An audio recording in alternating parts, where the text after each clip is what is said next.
Hello दोस्तों, आज हम महाभारत की कथा सुनाने वाले हैं। पुराणों के अनुसार ब्रह्मा जी से अत्रि मुनि, अत्रि से चंद्रमा, चंद्रमा से बुध और बुध से इलानंदन पुरुरवा का जन्म हुआ। पुरुरवा से आयु, आयु से राजा नहुष और नहुष से ययाति उत्पन्न हुए। ययाति से पुरु हुए। पुरु के वंश में भरत और भरत के कुल में राजा कुरु हुए। कुरु के वंश में शांतनु का जन्म हुआ।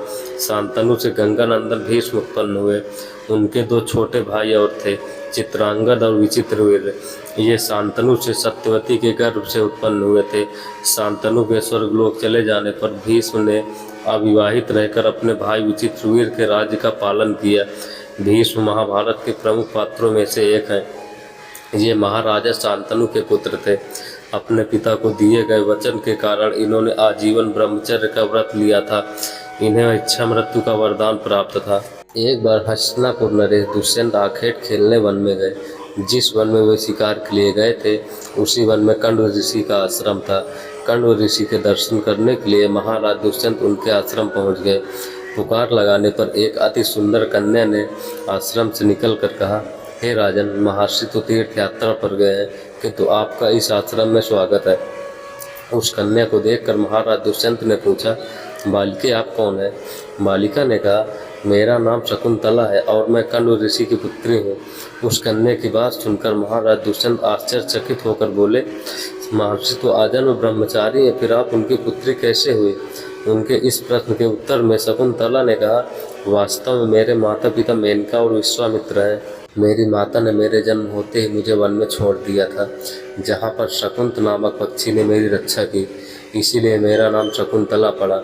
इसके बाद कंड ऋषि की दृष्टि मुझ पर पड़ी और वे मुझे अपने आश्रम ले आए। उन्होंने ही मेरा भरण पोषण किया।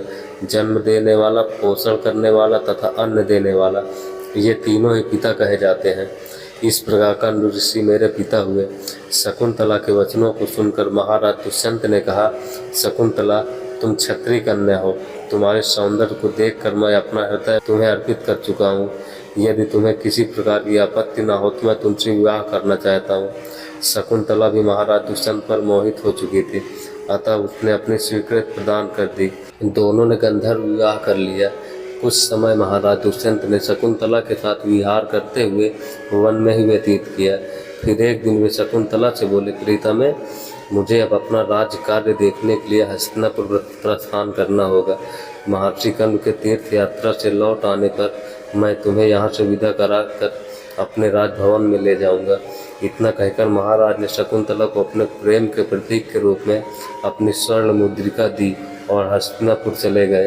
एक दिन उसके आश्रम में दुर्वासा ऋषि पधारे। महाराज दुष्यंत के विरह में लीन होने के कारण शकुंतला को उनके आगमन का ज्ञान भी नहीं था और उसने दुर्वासा ऋषि का यथोचित स्वागत सत्कार नहीं किया। दुर्वासा ऋषि ने इसे अपना अपमान समझा और क्रोधित होकर बोले, बालिके, मैं तुझे श्राप देता हूँ कि जिस किसी के ध्यान में लीन होकर तूने मेरा निरादर किया है, वह तुझे भूल जाएगा। दुर्वासा ऋषि के श्राप को सुनकर शकुंतला का ध्यान टूटा और वह उनके चरणों में गिरकर क्षमा प्रार्थना करने लगी। शकुंतला के क्षमा प्रार्थना से द्रवित होकर दुर्वासा ऋषि ने कहा, अच्छा, यदि तेरे पास उसका कोई प्रेम चिन्ह होगा तो उस चिन्ह को देख उसे तेरी स्मृति हो आएगी। महाराज दुष्यंत के सहवास से शकुंतला गर्भवती हो गई थी। कुछ काल पश्चात कंड ऋषि तीर्थ यात्रा से लौटे तब शकुंतला ने उन्हें महाराज दुष्यंत के साथ अपने गंधर्व विवाह के विषय में बताया। इस पर महर्षि कंड ने कहा, पुत्री, विवाहित कन्या के पिता के घर में रहना उचित नहीं है। अब तेरे पति का घर ही तेरा घर है। इतना कहकर महर्षि ने शकुंतला को अपने शिष्यों के साथ हस्तिनापुर भिजवा दिया।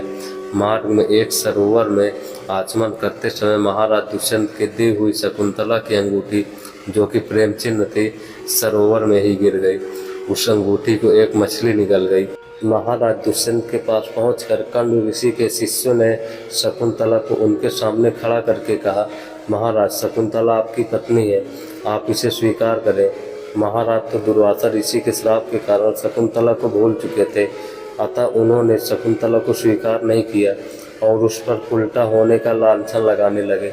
शकुंतला का अपमान होते ही आकाश में जोरों की बिजली कड़क उठी और सबके सामने उनकी माता मेनका उसे उठा ले गई। जिस मछली ने शकुंतला की अंगूठी को निगल लिया था, एक दिन वह एक मछुआरे के जाल में आ फंसी। जब मछुआरे ने उसे काटा तो उसके पेट में अंगूठी निकली। मछुआरे ने उस अंगूठी को महाराज दुष्यंत के पास भेंट के रूप में भेज दिया। अंगूठी को देखते ही महाराज को शकुंतला का स्मरण हो आया और वे अपने कृत्य पर पश्चाताप करने लगे। महाराज ने शकुंतला को बहुत ढूंढवाया किंतु उसका पता नहीं चला। कुछ दिनों के बाद देवराज इंद्र का निमंत्रण पाकर देवासुर संग्राम में उनकी सहायता करने के लिए महाराज दुष्यंत इंद्र की नगरी अमरावती गए। संग्राम में विजय प्राप्त करने के पश्चात जब वे आकाश मार्ग से हस्तिनापुर लौट रहे थे तो मार्ग में उन्हें कश्यप ऋषि का आश्रम दिखाई दिया। उनके दर्शनों के लिए वे वहां रुक गए। आश्रम में एक सुंदर बालक एक भयंकर सिंह के साथ खेल रहा था। मेनका ने शकुंतला को कश्यप ऋषि के पास लाकर छोड़ा था तथा वह बालक शकुंतला का ही था। उस बालक को देखकर महाराज के हृदय में प्रेम की भावना उमड़ पड़ी। वे उसे गोद में उठाने के लिए आगे बढ़े तो शकुंतला की सखी चिल्ला उठी, हे भद्र पुरुष, आप इस बालक को न छुए, अन्यथा इसकी भुजा में बांधा काला डोरा सांप बनकर आपको डस लेगा। यह सुनकर भी दुष्यंत स्वयं को न रोक सके और बालक को अपने गोद में उठा लिया। अब सखी ने आश्चर्य से देखा कि बालक की भुजा में बंधा काला धागा पृथ्वी पर गिर गया है। सखी को ज्ञात था कि बालक को जब कभी भी उसका पिता अपने गोद में लेगा वह काला धागा पृथ्वी पर गिर जाएगा। सखी ने प्रसन्न होकर समस्त वृत्तांत शकुंतला को बुलाया। शकुंतला महाराज दुष्यंत के पास आई। महाराज ने शकुंतला को पहचान दिया। उन्होंने अपने कृत्य के लिए शकुंतला से क्षमा प्रार्थना किया और कश्यप ऋषि की आज्ञा लेकर उसे अपने पुत्र सहित अपने साथ हस्तिनापुर ले आए। महाराज दुष्यंत और शकुंतला के उस पुत्र का नाम भरत था। बाद में भरत महान प्रतापी सम्राट बने। तो दोस्तों, महाभारत भाग 1 की कथा यहीं पे समाप्त होती है। भाग 2 को देखने के लिए हमारे चैनल को सब्सक्राइब कर लेना और बेल आइकन को ऑल पे लगा देना ताकि जब भी हम वीडियो अपलोड करें तो उसका नोटिफिकेशन सबसे पहले आप तक पहुँचे।